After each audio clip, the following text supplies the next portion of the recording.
আপোনাক কেৱল এটা কথা উল্লেখ কৰিছোঁ অধ্যক্ষ মহোদয় আপোনাৰ জৰিয়তে মন্ত্ৰী ডাঙৰীয়াক যে বিশ্বনাথৰ হাকুমতা বাগিচাৰ জলমিত্ৰ সঞ্জীৱ কৰ্মীয়ে উপযুক্ত মজুৰি নাপায় প্ৰাপ্য নাপায় আত্মহত্যা কৰিছে গতিকে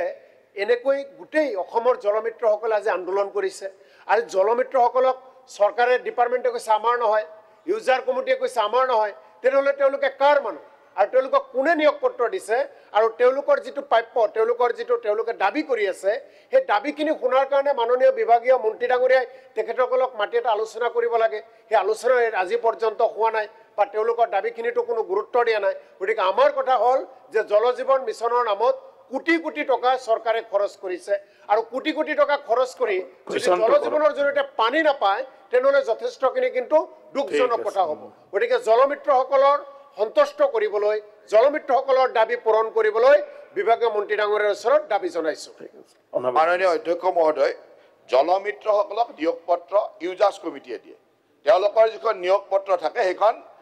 পানী উপভোক্তা সমিতি যিখন থাকে তেওঁলোকে এপইণ্টমেণ্ট লেটাৰ দিয়ে আমি নিদিওঁ গতিকে আপোনালোকৰ বহুতৰ ধাৰণা আছে যে PHC ডিপাৰ্টমেণ্টে দিয়ে বা চৰকাৰে ক'ৰবাত দিয়ে চৰকাৰে নিদিয়ে ইউজাৰ্ছ কমিটিয়ে তেওঁলোকক এখন এপইণ্টমেণ্ট লেটাৰ দিয়ে যে আপোনাক এই ইউজাৰ্ছ কমিটিয়ে দিয়া হৈছে গতিকে তেওঁলোকৰ দৰমহা দিয়াৰ চিষ্টেমটো প্ৰথমতে ইউজাৰ্ছ কমিটিলৈ আমি পইচা দিছিলোঁ ইউজাৰ্ছ কমিটিয়ে দিছিলে এতিয়া তেওঁলোকৰ যেহেতু ইউজাৰ্ছ কমিটি কেতিয়াবা পঞ্চায়তৰ ছেক্ৰেটাৰীয়ে দিগদাৰ কৰে বা কেতিয়াবা ইউজাৰ্ছ কমিটিয়ে তেওঁলোকক টকাটো দিয়াত অসুবিধা কৰে সেইকাৰণে আমি আজিকালি CO জিলা পৰিষদৰ পৰা ডাইৰেক্টলি তেওঁলোকৰ একাউণ্টত পইচাটো ট্ৰেন্সফাৰ কৰি দিওঁ তেওঁলোকৰ সুবিধাৰ কাৰণে কিন্তু তেওঁলোক আমাৰ এমপ্লয় নহয় এই ধাৰণাটো ভুল যে তেওঁলোক ইউজাৰ্ছ কমিটিৰ এমপ্লয় আৰু এইটো ঠিক যে জলমিত্ৰসকলৰ দৰমহাৰ কথা কৈ যিটো কৈছে যোৱা আমাৰ চৰকাৰ হিমন্ত বিশ্ব শৰ্মা ডাঙৰীয়াৰ চৰকাৰ অহাৰ পৰা আমি প্ৰত্যেকটো সময়ত প্ৰতি মাহে 10 তাৰিখে আমি দৰমহা ৰেগুলাৰলি দিয়াৰ চেষ্টা কৰিছোঁ আমাৰ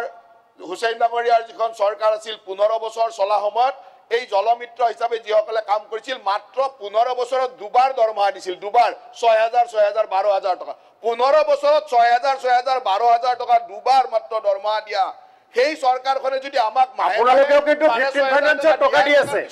মাননীয় মন্ত্ৰী ডাঙৰীয়া আপোনালোকেও কিন্তু 15 ফাইনান্সৰ টকা দি আছে 15 ফাইনান্সৰ টকা বেলেগ কামৰ উন্নয়নৰ কাৰণে আপোনালোকৰ সময় এই টকা আপোনালোকে দি আছে এই টকা আপোনালোকে দি আছে আৰু আপোনালোকে জলমিত্ৰসকলক আপোনালোকে বুজি পোৱা নাই আপোনালোকে নিজে টকা দিয়া নাই জলমিত্ৰ 15 ফাইনান্সৰ টকা বেলেগ ডেভেলপমেণ্ট বন্ধ কৰি আপোনালোকে টকাখিনি জলমিত্ৰসকলক দিছিল Thank you. Question number 64, Sri Suren Pukor. এইটো কথাও ঠিক যে Honorable Minister, জলমিত্ৰসকলৰ জীৱনৰ কথা মই অকমান এই কাৰণে কাৰণ বিধানসভাৰ পৰা মেছেজ যাব জলমিত্ৰসকলৰ লগত এটা আলোচনা কৰক সম্পূৰ্ণৰূপে তেখেতসকলৰ লগত এটা আলোচনাত বহক এইটো আমাৰ দাবী জলমিত্ৰসকলৰ লগত পবিত্ৰ বিধানসভাত আপুনি কথা দিয়ক তেখেতসকলৰ লগত বহিব লাগে জলমিত্ৰসকলৰ লগত আমাৰ বিভাগে আলোচনা কৰিছে আপুনি মন্ত্ৰী হিচাপে আপুনি বহিব লাগে কৈছো যে আমি এই কথা বিভাগীয় মন্ত্ৰী হিচাপে জলমিত্ৰসকলৰ লগত আপুনি বহিব লাগে মই আপোনালোকক তেওঁলোকে এইখন আমাৰ অসমৰে যুৱক হয় নিশ্চয় হয় মই আপোনাক এই কথা কৈছো যে জলমিত্ৰসকলৰ কিছু যুৱকসকলে আন্দোলন কৰি আছে আন্দোলনকাৰীসকলৰ লগত এবাৰ বহুত Question number 63 over. মই জলমিত্ৰ নাই তেখেতে দুটামান গুৰুত্বৰ কথা কৈছে যে জলমিত্ৰসকলৰ লগত আমি আলোচনা কৰিছো তেওঁলোকৰ দ্বিতীয় কথা তেখেতে যিটো সুইচাইড কৰাৰ কথা কৈছে কোনো জলমিত্ৰই দৰমহা নাপাই সুইচাইড কৰা নাই তেওঁৰ টাইমলি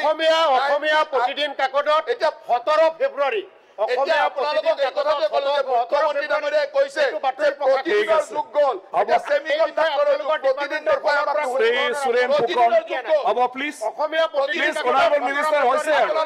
এটা আপোনালোকে দুইজনে চেম্বাৰৰ কথা পাতক বিবৃতি দিয়া নাই আপোনালোকে কৈছে আমি বিবৃতি দিছো Honorable Minister, please, Honorable Minister, Honorable Member, হৈছে আৰু আপোনালোকৰ কাৰণে এটা সময় গৈ আছে জলজীৱন আঁচনি কিন্তু বন্ধ হৈছে আপোনালোকে দুইজনে কথা পাতিব Honorable Minister, হৈছে উল্লাহটো নিদিব প্লিজ সিট ডাউন